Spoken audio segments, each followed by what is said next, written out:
गुरुदेव everyone. गुरुर्ब्रह्मा गुरुर्विष्णु गुरुर्देवो महेश्वर गुरुर्साक्षात् परब्रह्मा तस्मै श्री गुरुवे नमः। तस्मै श्री गुरुवे नमः। तस्मै श्री गुरुवे नमः। इस श्लोक का अर्थ है, गुरु ही ब्रह्मा है, गुरु ही विष्णु है और गुरु ही भगवान शंकर है। गुरु ही साक्षात परब्रह्म है। ऐसे गुरु को मैं शत शत प्रणाम करता हूँ। जय गुरुदेव मेरे प्यारे बच्चों, मैं आपकी हिंदी टीचर कंचन राठौर। आज मैं आपको आपकी हिंदी परिवेश टेक्स्ट बुक से चैप्टर नंबर 4 एक बूंद पढ़ाऊंगी और समझाऊंगी। बच्चों, एक बूंद यह एक कविता है। इस कविता के कवि हैं अयोध्या सिंह उपाध्याय हरिओद। प्रस्तुत कविता में कवि ने पानी की एक बूंद होती है ना, जो पानी से निकलती है और बूंदों के रूप में नीचे आती है, तो पानी की एक बूंद के माध्यम से मनुष्य के जीवन में आगे बढ़ने के लिए कर्म करने की प्रेरणा दी है। आगे बढ़ने के लिए कुछ कर्म करने की प्रेरणा दी है। यदि हम भी एक बूंद की तरह बिना डरे साहस के साथ आगे बढ़ें तो जीवन में बहुत कुछ पा सकते हैं। ठीक है बच्चों। जैसे कि बच्चों, मैं आपसे एक सवाल करूं कि बच्चों आप बड़े होकर क्या बनोगे, तो आपका क्या जवाब होगा कि हम बड़े होकर इंजीनियर, ऑफिसर या साइंटिस्ट, जो भी आप बनना चाहते हो, डॉक्टर, तो वो आप बनना चाहोगे, है ना। ये आपका जवाब होगा। लेकिन बच्चों, इस जवाब से पहले आपका एक बहुत सही जवाब ये होना चाहिए कि हमें बड़े होकर अच्छे इंसान बनना है, अच्छे व्यक्ति बनना है, अपना व्यक्तित्व सुधारना है ना। तो हमें एक अच्छा इंसान बनना है। इसी तरह से इस कविता में आपको बहुत ही ज़रूरी चीज़ आपके व्यक्तित्व को निखारने के लिए पता चलेगी। ठीक है बच्चों। पहले मैं आपको इस कविता के कवि, जिनका नाम है अयोध्या सिंह उपाध्याय हरिओद, के बारे में बताना चाहती हूँ। बच्चों, खड़ी बोली को काव्य भाषा के पद पर प्रतिष्ठित करने वाले महान कवि हैं अयोध्या सिंह उपाध्याय हरिओद, जिनका जन्म 15 अप्रैल 1865 में हुआ था और जिनका निधन 16 मार्च 1947 में हुआ। बच्चों, उन्होंने बहुत अच्छे और बहुत व्याख्यान और बहुत ही खड़ी बोली में अपनी कविताओं को लिखा है। जैसे कि उन्होंने एक कविता लिखी है एक बूंद। इसी तरह से उन्होंने एक ये जो लिखा है, उन्होंने अपने खड़ी बोली में लिखा है। देखिए, जैसे पढ़िए, देख कर बाधा विविध बहु विघ्न घबराते नहीं। मतलब देख के बहुत सारी बाधाओं को और बहुत सारे विघ्नों को कभी कोई घबराना नहीं चाहिए। फिर दूसरा, रह भरोसे भाग्य के दुख भोग पछताते नहीं। मतलब आप भाग्य के भरोसे भी नहीं रहिए। भाग्य के भरोसे रहकर आप हार जाओगे, तो भाग्य के भरोसे रहकर अपने पछतावे का कारण मत बनो। भाग्य के भरोसे नहीं रहना चाहिए। काम कितना ही कठिन हो किंतु उबताते नहीं। मतलब इसका अर्थ है, उबताते मतलब कि उससे आलस नहीं आना चाहिए। काम कितना भी कठिन हो, उसे करने में आपको कभी आलस नहीं आना चाहिए। भीड़ में चंचल बने जो वीर दिखलाते नहीं। भीड़ में चंचल बने मतलब चंचल मन के अगर कोई व्यक्ति है तो वो वीर कहलाते नहीं। दिखलाते नहीं मतलब कहलाते नहीं। तो चंचल मन से कोई भी व्यक्ति वीर नहीं बन सकता है ना। तो उन्होंने बहुत अच्छा सा व्याख्या किया हुआ है खड़ी भाषा में। तो आज हम उन्हीं के द्वारा रचित कविता, जिसका नाम है एक बूंद, चैप्टर नंबर 4, ये हम रीड और एक्सप्लेन करेंगे। ठीक है बच्चों। तो आप भी अपनी टेक्स्ट बुक का पेज नंबर 29 निकाल लीजिए, चैप्टर नंबर 4 एक बूंद, और मेरे साथ आप भी रीड कीजिए। ठीक है बच्चों, लेट्स स्टार्ट। ओके, फर्स्ट जो पैरा है उसमें क्या लिखा है वो पढ़िए।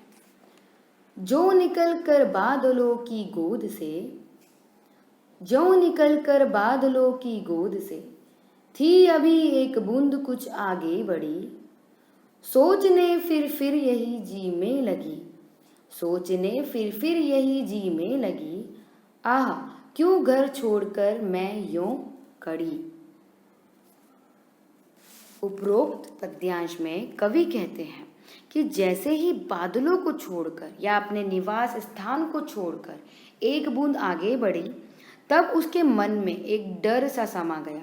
किसके मन में एक डर सा समा गया? वो एक बूंद जो टपक रही थी, जो बादलों से नीचे आ रही थी, उसके मन में एक डर सा समा गया कि क्यों मैं अपने घर यानी बादलों को छोड़कर क्यों घर से बाहर निकली। और यही सोचकर वह घबराने लगी। इस तरह मनुष्य भी, जैसे कि बूंद घबरा रही है ना अपने बादलों को छोड़ के, अपने घर को छोड़ के, इसी तरह मनुष्य भी जीवन में कुछ करने की चाह में घर से बाहर निकलता है। तब उसके मन में भी डर होता है कि क्या उसका निर्णय सही है। वो सोचता है कि घर से निकल के उसने गलती तो नहीं की है। लेकिन बच्चों, उसकी असली सफलता अपने निर्णय पर टिके रहना होता है। ठीक है, अब आ जाइए आगे। एक बूंद जो है बेटा, एक बूंद हूं मैं, एक बूंद एक संघर्ष। इस बूंद के संघर्ष के बारे में और हमारे जीवन के, मतलब एक व्यक्ति के, एक इंसान के जीवन के संघर्ष के बारे में इसको अपने आप में जोड़ा गया है। तो हम आगे वाला चैप्टर पढ़ेंगे, मतलब आगे वाला पैरा पढ़ेंगे। देव मेरे भाग्य में क्या है बदा, देव मेरे भाग्य में क्या है बदा, मैं बचूंगी या मिलूंगी धूल में, मैं बचूंगी या मिलूंगी धूल में, या जलूंगी फिर अंगारे पर किसी, चू पड़ूंगी या कमल के फूल में, चू पड़ूंगी या कमल के फूल में। बच्चों, इस पद्यांश में कवि बूंद की मन स्थिति को दर्शाया है। कवि ने क्या करा है, बूंद की जो मन की स्थिति है, मन की मतलब उसके विचार जो हैं मन के, उनको दर्शाया है कि वह निराशा की स्थिति में है और मन में यह सोच रही है कि मैं घर से बाहर तो आ गई हूँ। कौन सोच रही है? बूंद सोच रही है कि मैं घर से बाहर तो आ गई हूँ, पर मैं भाग्य में, कि मेरे भाग्य में पता नहीं ईश्वर ने क्या लिखा है कि मैं अब बच पाऊंगी या मैं जमीन पर गिरकर धूल में मिट जाऊंगी, यानी मेरा अस्तित्व मिट जाएगा, या किसी अंगारे में गिर गए, जैसे लिखा है ना यहाँ पे, या जलूंगी फिर अंगारे में किसी। तो इसका मतलब या तो ये सोच रही कि मैं किसी अंगारे में, ऊपर से गिरकर मैं किसी अंगारे में गिर जाऊंगी और वहां पर मैं बिल्कुल भस्म, एकदम बिल्कुल भस्म हो जाऊंगी, खत्म हो जाऊंगी। तो वो ये सब सोचती हुई ऊपर से नीचे गिर रही है। तो वो ये सोचती है अस्तित्व मिट जाएगा, या किसी अंगारे में गिरकर जल जाऊंगी, या मैं किसी कमल के फूल में, लास्ट में क्या है, चू पड़ूंगी या कमल के फूल में, या वो सोचती है कि मैं किसी कमल के फूल में गिर जाऊंगी। बच्चों, जब हम अपने लक्ष्य की ओर बढ़ते हैं ना, तब अच्छी या बुरी कोई भी परिस्थिति आ सकती है। वो अच्छी भी हो सकती है और बुरी भी हो सकती है। उसमें बुरा अच्छा कुछ भी हो सकता है। वह बूंद भी यही सोच रही है कि मेरे साथ अच्छा होगा कि बुरा होगा, है ना।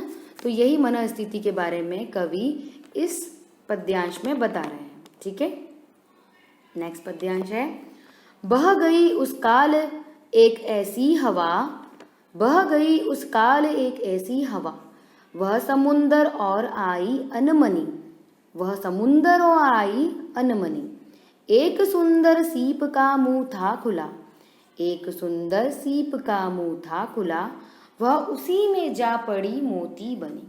बच्चों, इस पद्यांश में जो 3rd नंबर पद्यांश है, इसमें है जब बूंद बादलों से निकलकर आकाश में अस्थिर अवस्था में थी, जब बादलों से निकलकर वो हवा में थी, बादलों से निकल चुकी थी और नीचे जमीन की तरफ आ रही थी, तो उसके बीच में जब वो हवा में थी ना, अस्थिर अवस्था में, तब ये बूंद ये सोच रही होती है कि उसके भाग्य में क्या लिखा है। तब उसी समय हवा का एक झोंका आता है। जब वो सोचती हुई नीचे गिर रही होती है तो हवा का एक बहुत बड़ा झोंका आता है और वह बूंद बेमन से, अर्थात इच्छा ना होने पर भी हवा के साथ समुद्र में चली जाती है। क्या होता है कि उसकी इच्छा नहीं होती कि वो वहाँ पर जाए, लेकिन हवा के झोंके ने उसको समुद्र की तरफ धकेल दिया। हवा ने बूंद को समुद्र की तरफ धकेल दिया, तो वो अनमने मन से, मतलब बिना इच्छा के, अनमने मन लिखा है ना यहाँ पर, अनमने मन से बिना इच्छा के वो समुद्र की ओर चली जाती है। ठीक है, तो इस तरह से वो अनमने मन से जब समुद्र की ओर जाती है, तब बूंद समुद्र के पास पहुंचती है। वहाँ एक सुंदर सीप का मुंह खुला हुआ था। किसका मुंह खुला हुआ था बेटो? सीप का। एक सीप का मुंह खुला हुआ था। देखो जैसे इस फोटो में है, ये वो यहाँ से निकल के नीचे आ रही है और हवा का एक बहुत तेज झोंका आता है जो उसे समुद्र की ओर ले जाता है। और समुद्र की ओर जाते जाते वो देखती है कि वहाँ एक सीप, आप सीप समझते हो जिसमें मोती बनते हैं, उसे सीप बोलते हैं। इसे क्या बोलते हैं? सीप, जिसमें मोती बनते हैं। तो एक सीप का मुंह है ना खुला हुआ था। उस सीप का मुंह खुला हुआ था, वह बूंद उस सीप में गिर जाती है। वहाँ से आसमान से नीचे हवा के झोंके से बह के वो सीप में गिर जाती है और मोती बन जाती है। तो जिस तरह से सीप ने जिस तरह से बूंद ने अपने डर में विजय पाई, जिस तरह से वो बूंद ने अपने डर से विजय प्राप्त करके अपने मार्ग में आने वाली सभी कठिनाइयों का सामना करके अपने लक्ष्य को प्राप्त किया, उसी प्रकार मनुष्य भी अपने पूर्ण आत्मविश्वास के साथ अपने मार्ग में आने वाली कठिनाइयों का सामना करे, तब उसे सफलता अवश्य प्राप्त होती है। ठीक है बच्चों, अब आ जाइए इसके 4th पैरा में। बेटा 4th पैराग्राफ है, उस पद्यांश में क्या बोला है वो पढ़े। लोग यूं ही हैं झिझकते सोचते, लोग यूं ही हैं झिझकते सोचते, जबकि उनको छोड़ना पड़ता है घर, किंतु घर का छोड़ना अक्सर उन्हें बूंद लाओ कुछ और ही देता है कर।